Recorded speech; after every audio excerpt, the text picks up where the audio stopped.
Bueno, este es Pirkei Avot, Ética de los Padres, una perspectiva mesiánica, y hoy veremos el capítulo 6, el último capítulo de esta temporada. Vamos a orar. Padre, te damos gracias por tu palabra, gracias por la herencia que tenemos, por permitirnos conocer de estas raíces de nuestra fe, y gracias por permitirnos conocer y estudiar la literatura, por tener acceso a la literatura de tu pueblo.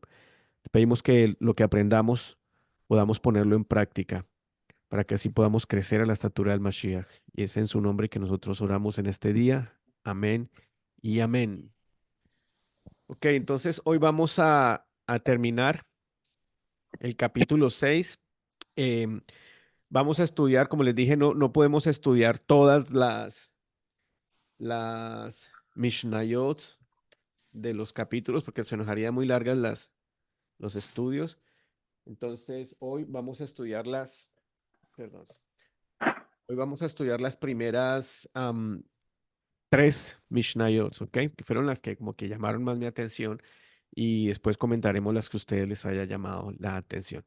Antes de comenzar, quiero decirles que este capítulo 6 de Avot en realidad no forma parte del texto original del tratado Avot. Es material que se ha seleccionado del Talmud y fue agregado posteriormente a los 5 capítulos originales del Pirkei Avot para crear este sexto capítulo. Entonces, estos 6 capítulos juntos son los que llamamos el Pirkei Avot y los capítulos o los capítulos de los padres. Y en segundo lugar, las enseñanzas de este capítulo 6 tienen un tema en común, que es la adquisición de la Torá a través del estudio. Entonces, es el tema, no tiene, los temas no son tan separados, sino que como que casi todos los Mishnats tienen, los Mishnayot, las Mishnayot tienen el mismo eh, significado, tienen el mismo propósito. Bueno, entonces vamos a comenzar con la Mishnah 1 del capítulo 6. Dice, los sabios enseñaron en el lenguaje de la Mishnah, bendito sea él que los escogió a ellos y a sus enseñanzas. Rabbi Meir dijo, quien se ocupa de la Torá por su propio mérito merece muchas cosas. No solo eso, sino que vale todo el mundo. Es llamado amado amigo, uno que ama a Elohim, uno que ama a la humanidad, uno que alegra a Elohim, uno que alegra a la humanidad. Y la Torá lo viste de humildad y reverencia, y lo equipa para ser justo, piadoso, recto y confiable. Lo mantiene alejado del pecado y lo acerca al mérito. Y las personas se benefician de su consejo, conocimiento sólido, comprensión y fortaleza. Como se dice, el consejo es mío y la sabiduría es sólida. Yo soy la comprensión, la fuerza es mía. Proverbios 8:14. Y le otorga realeza, dominio y agudeza en el juicio. A él se le revelan los secretos de la Torá y es hecho como un manantial siempre fluido, como un arroyo que nunca cesa, y se vuelve modesto, paciente y perdonador de insultos, y lo engrandece y lo exalta por encima de todo. Rabí Meir ofrece aquí una lista completa de méritos que una persona recibe al ocuparse del estudio de la Torá. Y esta lista indudablemente se deriva de los elogios a la Torá que están en las mismas escrituras. Miremos, por ejemplo, el Salmo 19. Dice, la ley de Adonai es perfecta, infunde nuevo aliento. El mandato de Adonai es digno de confianza, da sabiduría al sencillo. Los preceptos de Adonai son rectos, traen alegría al corazón. El mandamiento de Adonai es claro, da luz a los ojos. El temor de Adonai es puro, permanece para siempre. Las ordenanzas de Adonai son verdaderas, todas ellas son justas. Son más deseables que el oro, más que mucho oro refinado. Son más dulces que la miel que destila del panal. Por ellas queda advertido tu siervo. Quien las obedece recibe una gran recompensa. Luego también tenemos el Salmo 119, que todo el Salmo, que es el capítulo más largo de la Biblia, tiene como objetivo exaltar la grandeza de la ley, la grandeza de la Torá, escrito por David. Esos son unos versículos sobresalientes. Salmo 19:9 dice, ¿cómo puede el joven llevar una vida íntegra viviendo conforme a tu palabra? En mi corazón atesoro tus dichos para no pecar contra ti. Son versos famosos del Salmo 119. Abre mis ojos para que contemple las maravillas de tu Torá. Verso 40. Cuánto deseo tus preceptos. Presérvame la vida conforme a tu justicia. El verso 105. Tu palabra es una lámpara a mis pies, es una luz en mi sendero. 165. Mucha paz tienen los que aman tu Torá, nada los hace tropezar. Podríamos continuar y continuar leyendo los atributos de este salmo tan hermoso. El punto es que las afirmaciones del rabino Meir en esta Mishnah 1 del capítulo 6 del Pirkei Avot no son simplemente declaraciones fabricadas, están respaldadas por las mismas escrituras. Pero estas bendiciones no llegan a quien simplemente estudia la Torá, sino a una persona que quiere obtener las bendiciones de las que habla el rabino Meir. Entonces, si una persona quiere obtener estas bendiciones, no solo debe estudiar la Torá por razón de sí misma, sino también que la Torá corrija su carácter. Y esta es la razón por la que Yeshua confrontó a algunos de los fariseos que eran líderes en su tiempo. Eran personas que tenían mucho conocimiento de Torá, pero se negaban a permitir que la Torá los transformara. Y esto ha sido una constante en el pueblo de Israel a través de todos los tiempos. Adquirir conocimiento y no permitir que la Torá los transforme. Tanto el Ramjal, que es el rabino Moshe Haim Luzzatto, como el Baal Shem Tov o Israel Ben Eliezer, ellos nacieron en el siglo XVIII. Y esto es muy importante. Ambos vieron problemas que necesitaban ser abordados dentro del judaísmo. El judaísmo a esta altura del tiempo se había convertido y estaba obsesionado con la búsqueda académica del conocimiento de la Torá, a expensas del carácter y el desarrollo de una relación con Elohim. Se había vuelto sin vida y había perdido su propósito.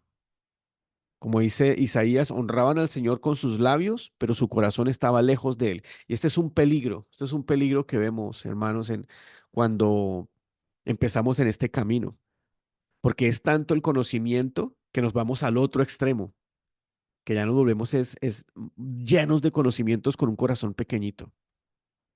Estos dos rabinos en esta época vieron la necesidad de corrección y asumieron la tarea a su manera de corregirlo.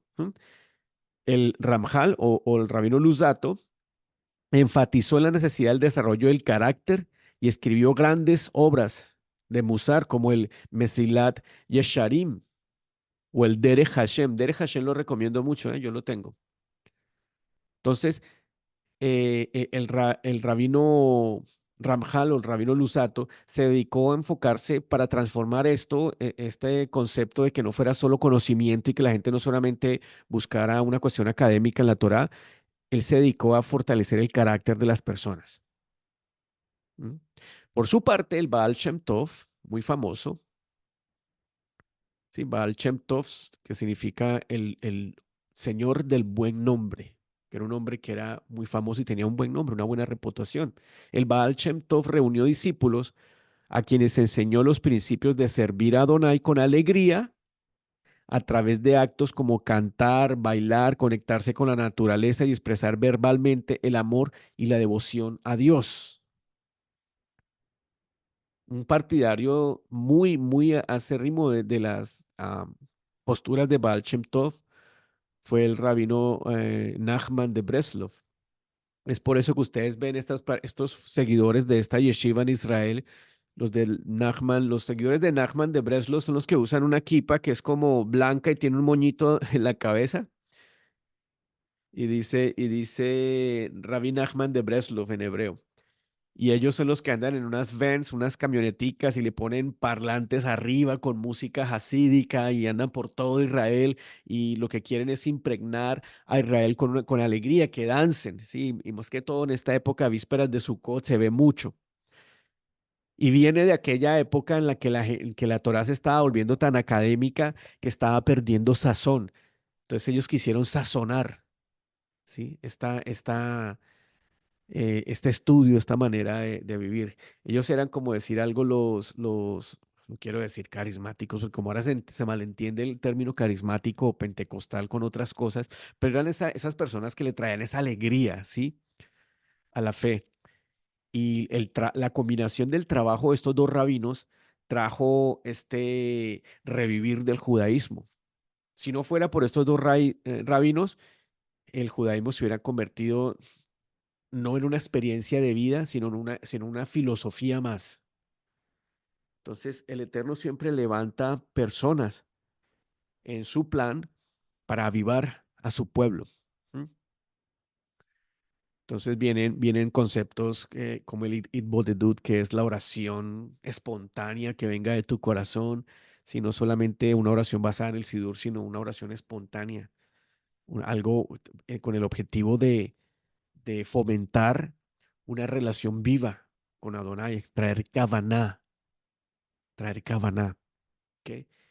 Es, yo pienso que esto se da mucho en el judaísmo por la falta de revelación progresiva, o por la falta, mejor dicho, de cumplimiento profético dentro de la revelación progresiva de las escrituras. Es decir, están esperando todavía al Mesías y todas esas profecías mesiánicas no se han cumplido cuando nosotros vemos que ya vino Yeshua y muchas profecías que estaban acerca de él, todas se cumplieron y lo que él dijo que iba a pasar después de que él muriera también se está cumpliendo y lo que dijeron los profetas que iba a pasar después de que él viniera y muriera y resucitara también se está cumpliendo. Entonces, todas estas profecías trae vida. Este mover profético trae vida.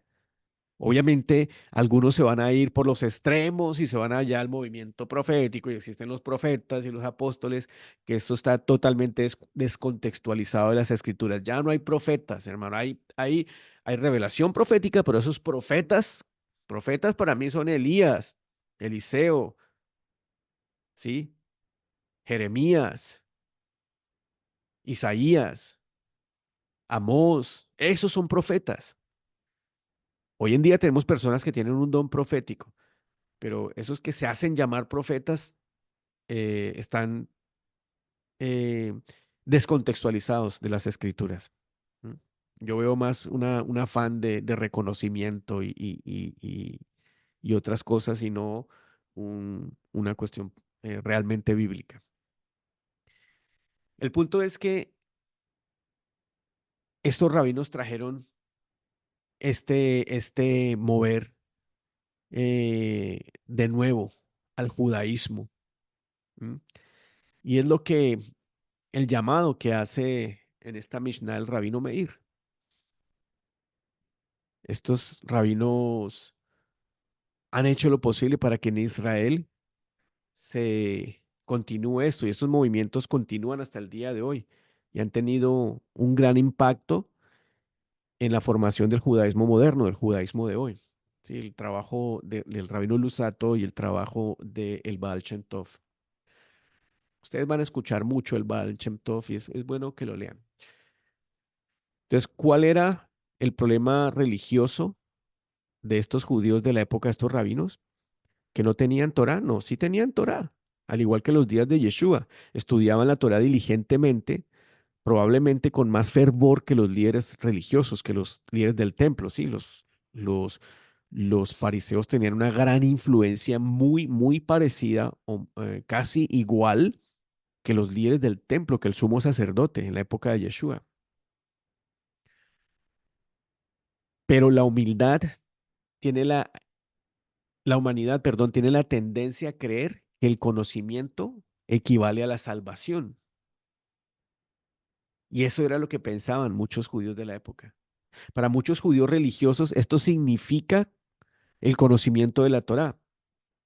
Para muchos cristianos, Esto significa el conocimiento de Yeshua y su acto de sacrificio en nuestro favor. Ah, pero eso está mal. No, está mal desde el punto de vista que solamente tengas el conocimiento, sin una vivencia. ¿Mm? Entonces, en ambos casos tenemos la tendencia a cambiar la transformación personal, perdón, por la información. En el cristianismo se llama teología. Imagínense. Theos, Dios, logía, conocimiento o estudio, el estudio de Dios. Entonces, yo siempre le digo a las personas, en el judaísmo se llama alajá, que es el caminar con Dios, pero se puede convertir el judaísmo también, como ya hemos visto a través de la historia, en simplemente un conocimiento, o sea, una teología, no un caminar con él. ¿Sí? Entonces, yo siempre le digo a las personas, uno no es, perdón, uno no cree lo que dice que cree. Yo puedo decir que creo en muchas cosas. No, uno cree lo que practica. Esa es tu fe. No el statement o la declaración de fe que tú tengas escrita. Porque hay muchas cosas que podemos decir que creemos, pero no las practicamos en realidad. Somos lo que practicamos, no lo que decimos. ¿Cuán porcentaje de lo que tú dices que crees estás practicando? Ese porcentaje es lo que tú en realidad crees.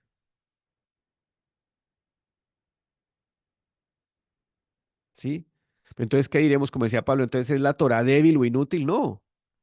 El Salmo 19:7 dice, la ley del Señor es perfecta, infunde nuevo aliento. El único problema con la Torah es que está limitada por nuestra capacidad de someternos a su autoridad. Que yo siempre digo, el problema que tenemos es que el Eterno nos dio libre albedrío. Por eso están las cosas como están. Y lo mismo sucede con la obra de Yeshua. ¿Fue su muerte o resurrección insuficiente? No, Dios nos guarde. Como leemos en Colosenses capítulo 1, dice, porque a Dios le agradó habitar en él con toda su plenitud y por medio de él reconciliar consigo todas las cosas, tanto las que están en la tierra como las que están en el cielo, haciendo la paz mediante la sangre que derramó en la cruz o en el madero. Entonces, no es insuficiente. Hay un motivo y una razón,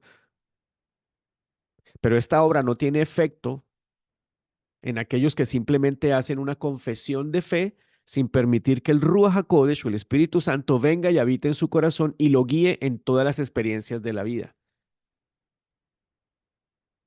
Es cuando una persona me dice, no, es que yo fui salvo en el año tal. Aquí en Estados Unidos tienen esa frase, I was saved. Yo fui salvo y aludiendo a cuando recibieron o cuando hicieron esa confesión de fe. Tú puedes decir que eres salvo en cuando el Eterno transformó tu vida y tú realmente naciste de nuevo, fuiste otra persona.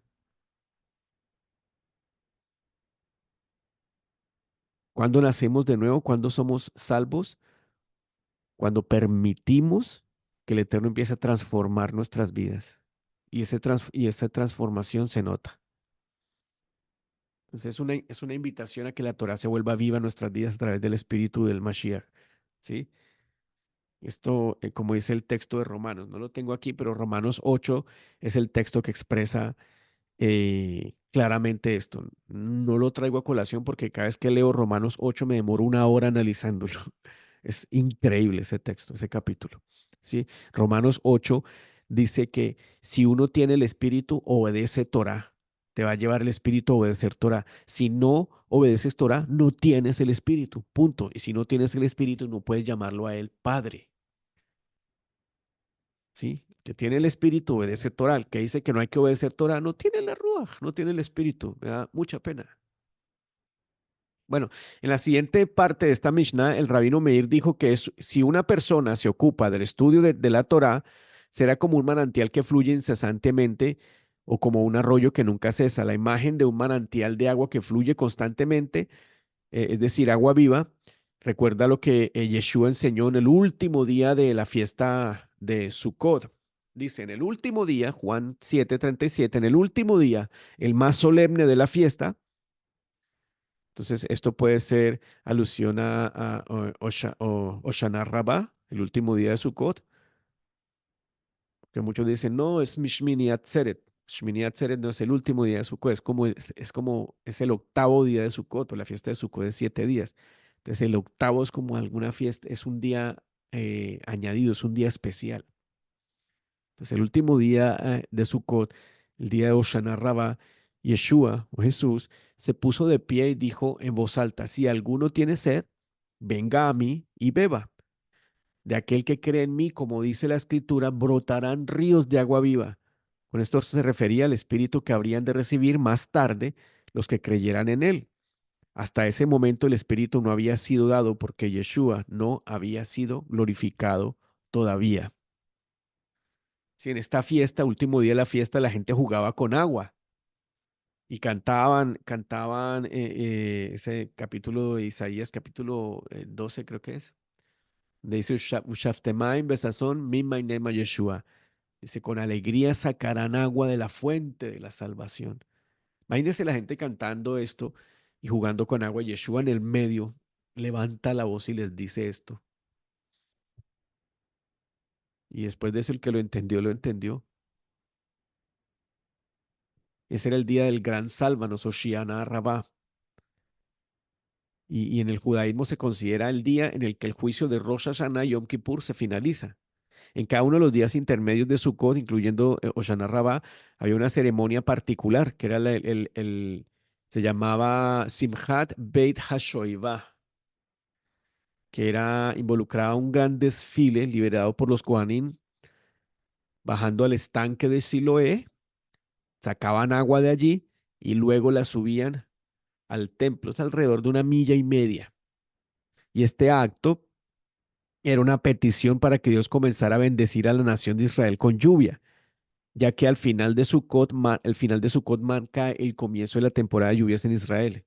Y este ritual se basaba libremente en el pasaje de Isaías, en este que les digo, Isaías 12:3. Dice, Ushaftemaim besazón mi mainema Yeshua, con alegría sacarán agua de los manantiales de salvación. Mire la conexión mesiánica que hay aquí, del último día de Sukkot y las lluvias que caían en Israel. La conexión mesiánica entre aquellos que dice que aquellos que no suban, dice el libro de Zacarías, a celebrar la fiesta de Sukkot, no tendrán lluvias. Y este texto habla de un tiempo mesiánico. Entonces, es esta ah, parte que alude la Mishnah, que el que estudia Torah de él va a fluir agua viva. Entonces vemos una relación con la palabra de Dios y con la relación, una relación entre la relación con la palabra de Dios y la relación con el Mesías. Las dos tienen el poder transformar. Una te transforma para salvación, que es la relación con el Mashiach, y otra te transforma para santidad. Ah, pero entonces el Mesías pagó por mi santidad. Sí, pero tú tienes que mantenerla. Juan decía, ¿cómo podemos descuidar una salvación tan grande? ¿Cómo la mantienes? Con la Torah. Entonces tú no obedeces la Torah para ser salvo, sino porque eres salvo. Yeshua dijo, si me amas, obedecerás mis mandamientos. Entonces, esto puede ser un texto condicional o un producto de, si me amas, entonces, si es verdad que me amas, vas a obedecer entonces mis mandamientos, una condicional. O si tú me amas como consecuencia de que me amas, automáticamente vas a obedecer los mandamientos, que es como yo lo interpreto, basado también en Romanos 8. Tienes el espíritu, obedeces los mandamientos por naturaleza, los vas a obedecer por naturaleza. Y vas a empezar a expresar eso en un cambio en tu vida, que se va a manifestar de una manera sobrenatural en tus acciones. ¿Y cómo se va a manifestar de una manera sobrenatural si yo estudio, si recibo a Yeshua en mi vida, acepto lo que él hizo por mí y estudio Torah y cumplo y obedezco Torah? Se va a manifestar como dice Gálatas. Dice, en cambio, el fruto del Espíritu es amor. Mire, el fruto del Espíritu, o sea, esta es una evidencia de que uno tiene el Espíritu de Dios, el poder. ¿Qué es evidencia que tú tienes el Espíritu de Dios? Mire, amor, alegría, paz, paciencia, amabilidad, bondad, fidelidad, humildad y dominio propio. Contra tales cosas no hay Torah. ¿Ah? ¿Por qué contra tales cosas no hay Torah? Porque no vas a quebrantar la Torah. Es decir, el estudio de Torah debe producir en ti, si tienes el Espíritu Santo, ese estudio debe producir estas características: amor, alegría, paz, paciencia, amabilidad, bondad, fidelidad, humildad y dominio propio. Contra tales cosas no hay ley. La Torah no te condena. Los que son de Cristo, sea del Mashiach, Yeshua, Cristo Jesús, han crucificado la naturaleza pecaminosa con sus pasiones y deseos. Este texto encaja perfecto con Romanos 8 y encaja perfecto con Abot 1, Abot 6.1. Es el fruto de aquellos que estudian Torah con la motivación correcta, con la motivación correcta. ¿Cuál es la motivación que nos lleva a estudiar Torah? ¿Por qué lo hago? No estudies Torah por tener una aspirina espiritual semanalmente, como para no sentirte tan malo, porque como te has portado mal toda la semana, entonces, uy, no, a estudiar un poquito, entonces, no, esa no es la motivación correcta. Para ese pecado, para eso que has hecho mal, está la sangre de Yeshua. La motivación correcta es que a través del Espíritu tú quieras vivir como Él quiere que tú vivas e involucrarlo a Él en cada acto de tu vida. Cuando interactuamos con la palabra viva de Adonai, debemos salir transformados. Este es el fruto del aprendizaje de Torah. Eso es lo que debemos tener cuando aprendemos Torah. Bueno, vamos a la segunda Mishnah que quiero compartir el día de hoy. La segunda es esta, Avot 6.2. Dice, Rabbi Yehoshua ben Levi dijo, cada día un Bat Kol, o sea, una voz celestial, sale del monte Joreb y proclama, ¡ay de la humanidad por su desprecio hacia la Torá! Porque quien no se ocupa del estudio de la Torá es llamado Nazuf, o sea, un reprendido. Como se dice, como un anillo de oro en el hocico de un cerdo, es una mujer hermosa desprovista de sentido. Proverbios 11:22. Y dice, y las tablas eran la obra de Elohim y la escritura era la escritura de Elohim grabada en las tablas. Éxodo 32:16. Y respecto a este texto dice, no leas Harut como grabada, sino Heirut como libertad. Porque no hay hombre libre sino el que se ocupa del estudio de la Torá. Y quien se ocupa regularmente del estudio de la Torá seguramente será exaltado, como se dice, y de Mataná a Nahaliel y de Nahaniel a Bahamot. Números 21:19. Veamos la primera parte de esta Mishnah.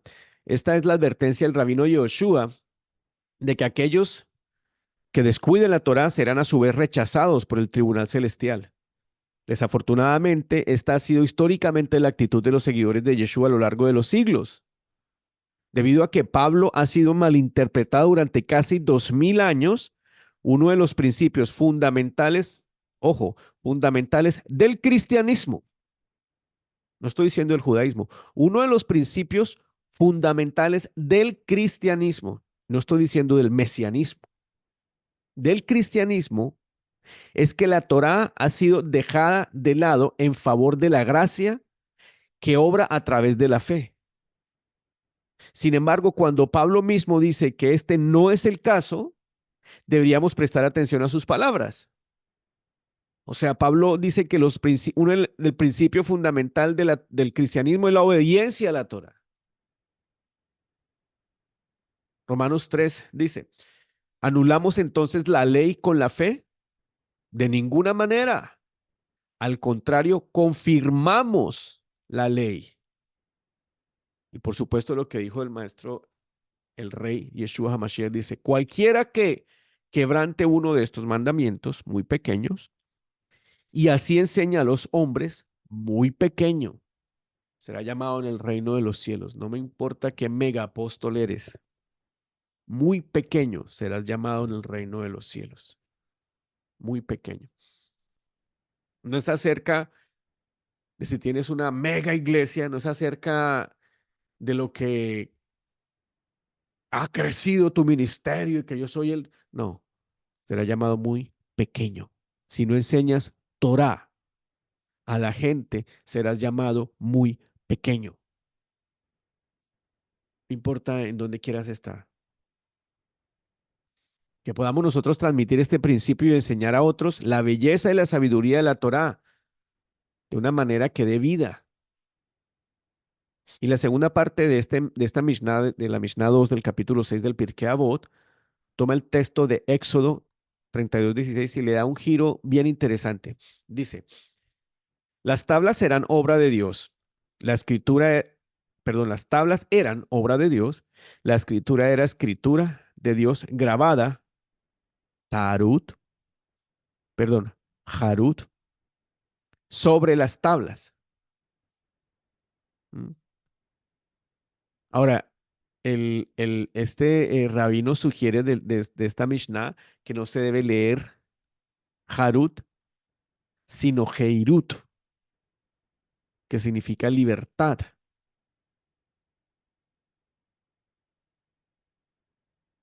Primero debemos entender lo que esta Mishnah está diciendo. Como sabemos, la Torah se escribe sin vocales, por lo tanto uno debe reconocer el texto para pronunciar el pasaje correctamente. ¿Sí? O sea, si le quitamos las vocales, mire, ¿cómo quedaría? ¿Cómo dicen ellos que, cómo propone este rabino? Si quitamos, si dice, las tablas eran obra de Dios, escritura, las tablas eran obra de Dios, la escritura era escritura de Dios grabada sobre las tablas. Si le cambiamos esto sin vocales, pues se puede leer Harut o Hirut o Jerut. Jerut, que es la palabra que tiene sentido, significa libertad. Entonces quedaría así, las tablas eran obra de Dios y la escritura era la escritura de Dios. Libertad sobre las tablas. Uf, qué hermoso esto, qué hermoso esto. La libertad grabada en unas tablas, firmada en unas tablas de piedra por el dedo mismo del Creador. Él firmó la libertad tuya y la mía. Esto es muy bonito. Si miramos el libro de Santiago, parece que él conocía esta interpretación y la usó para instruir a los lectores sobre el valor de la Torá. Miren lo que dice el libro de Santiago. Jacob dice, no se contenten solo con escuchar la palabra, Santiago 1:22, pues así se engañan ustedes mismos. Llévenla a la práctica. El que escucha la palabra pero no la pone en práctica es como el que se mira en el espejo, se ve a sí mismo, pero en cuanto se va, se olvida de cómo es. Pero quien se fija atentamente en la ley perfecta que da libertad y persevera en ella, no olvidando lo que ha oído, sino haciéndolo, recibirá bendición al practicarla. Ah, tremendos. Me encanta Jacob. Me encanta como la Torah que él tiene, cómo interpreta. Aquí Jacob conecta el concepto de libertad con la Torah, algo que el cristianismo en su conjunto ve como antiético. ¿Cómo la ley puede darte libertad? ¿No es la ley restrictiva y lo opuesto a la libertad? No. Como podemos ver, esto es un error, este statement y llegar a esta conclusión. Es un argumento basado en la ignorancia bíblica. Mira, aquí en Estados Unidos se considera el país más libre del mundo. ¿Mm? Y es probablemente, ¿sí?, el país más libre que ha existido en el mundo. ¿Mm? Sin embargo, estamos sujetos a uno de los cuerpos de leyes en Estados Unidos más extenso que jamás hayan existido. O sea, la libertad de este país se encuentra y está basado en las leyes. Si no fuera por las leyes de este país, no se considera el país más libre del mundo. ¿Cuánto más podemos decir esto acerca de la Torá? La diferencia entre las leyes de un país como los Estados Unidos y la Torá es que la primera encuentra su origen en la sabiduría del hombre, aunque podemos hablar en relación a Estados Unidos como principios judeo-cristianos, pero digamos que viene de la sabiduría del hombre, mientras que la segunda, la ley que viene en la Torá, se encuentra en su origen en la, entre comillas, sabiduría y la, entre comillas, omnisciencia de Dios. ¿Por qué digo entre comillas? Alguien me estaba, fue a un zoológico este fin de semana y una hermana de la congregación me decía, es que es increíble cómo el Eterno hizo todos los animales y la sabiduría que Él tiene, ¿no? La inteligencia y la sabiduría. Y yo le decía, yo tengo problemas con decir que Dios es inteligente, que Dios es sabio. Tengo problemas en darle atributos humanos a Dios el Creador, porque es que Él se sale de todos esos atributos. Él creó esos atributos.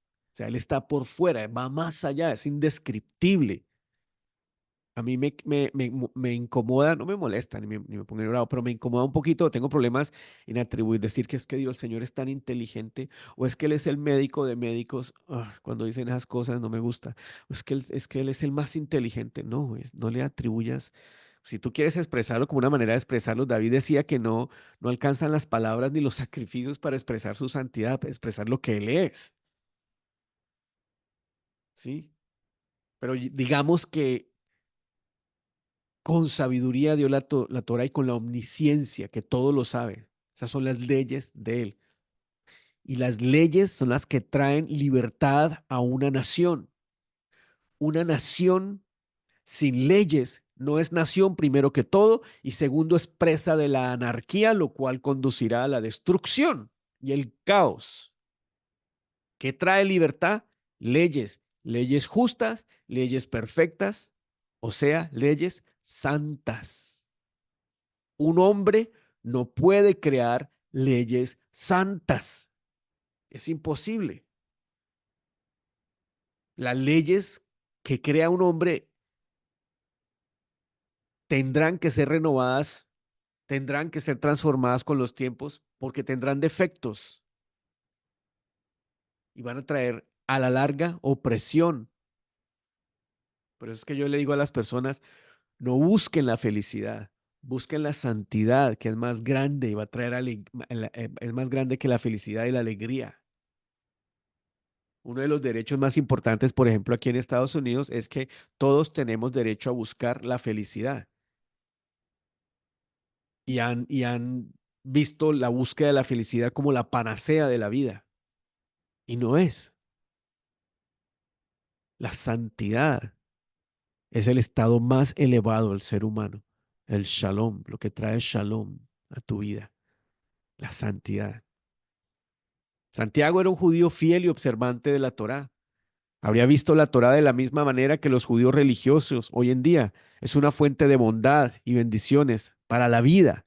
Y su conexión entre la libertad y la Torá probablemente se basó en su familiaridad con el concepto que se había transmitido oralmente y que finalmente se registró en Avot, capítulo 6, verso 2, en nombre del rabino Yehoshua. Vamos a mirar el último Avot y vamos a pasar a los comentarios que ustedes tengan. Bueno. La última Mishnah, perdón. La última Mishnah, el capítulo 6 de Pirkei Avot dice, quien aprende de su compañero un capítulo, o una alajá, o un versículo, o una palabra, o incluso una letra, está obligado a tratarlo, a ese compañero, con honor, porque así encontramos con David, rey de Israel, que aprendió de Agitofel, no más de dos cosas, sin embargo, que aprendió de Agitofel no más de dos cosas, sin embargo, lo llamó su maestro, su guía y su amigo amado.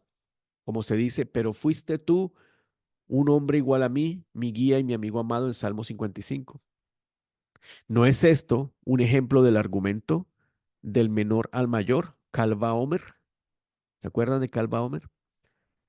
Si David, rey de Israel, que aprendió de Agitofel no más de dos cosas, sin embargo lo llamó su maestro, su guía y su amigo amado, entonces en el caso de quien aprende de su compañero un capítulo, que es más, o una alajá, o un versículo, o una palabra, incluso una letra, con mayor razón, Calva Omer, está obligado a tratarlo con honor.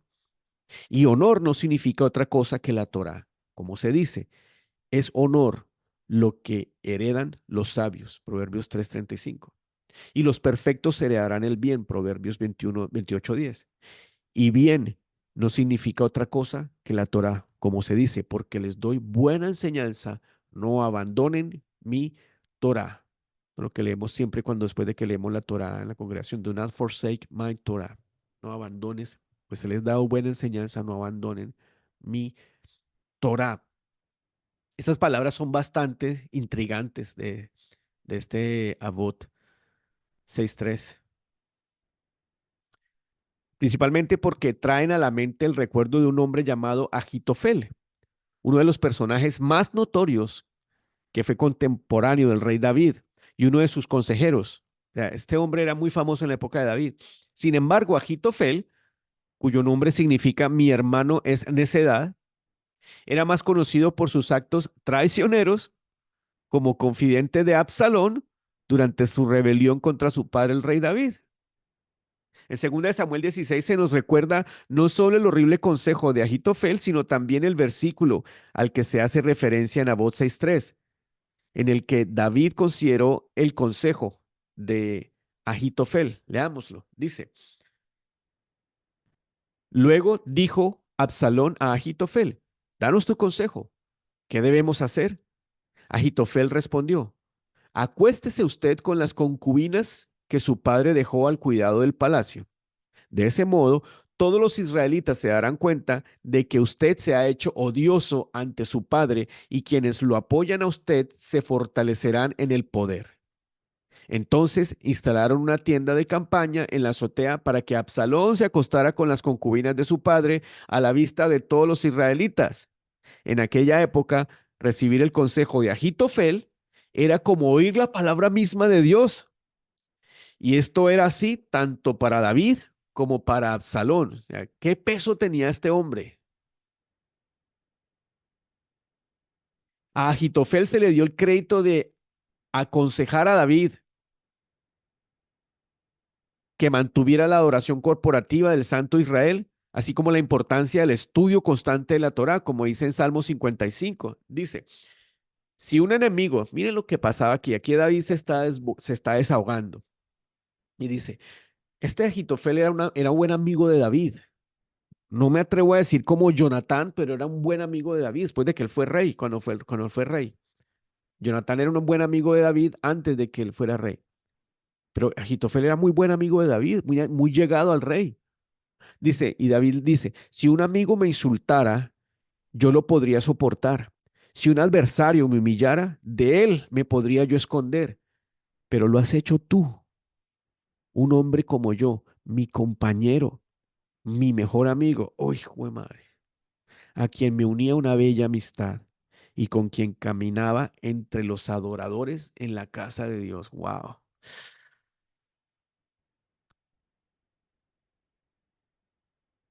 Este texto, conocí una persona que estaba en la alabanza y, uno de los mejores amigos de la alabanza también le quitó la mujer. ¿Ah? Y él leía este texto y el Señor le mostró a través de este texto. ¿Cómo puede doler eso, Padre Santo? ¿Cuán dolor puede generar esto? A David le dolió mucho esto. Entonces, la fuente del consejo de este Pirkei Avot 6:3 parece ser bastante extraña, ¿no? Desde nuestra perspectiva. Pero los rabinos están tratando de hacer una observación mucho más importante. al mostrarles a sus estudiantes cómo todos deben estar abiertos a aprender Torah de otra persona. En el caso de la evaluación de David sobre Agitofel, a pesar de lo terrible que él había hecho y a pesar del terrible consejo que le dio a su hijo, David aún se benefició de algunos de sus buenos consejos sobre el estudio de la Torá y la oración colectiva. O sea, David se benefició de él, de los consejos que Agitofel le daba. Y es interesante cómo el Talmud se enfoca en lo bueno que hizo Agitofel por David, no en lo malo. Y aunque esta persona haya hecho algo malo, sacó lo bueno de él.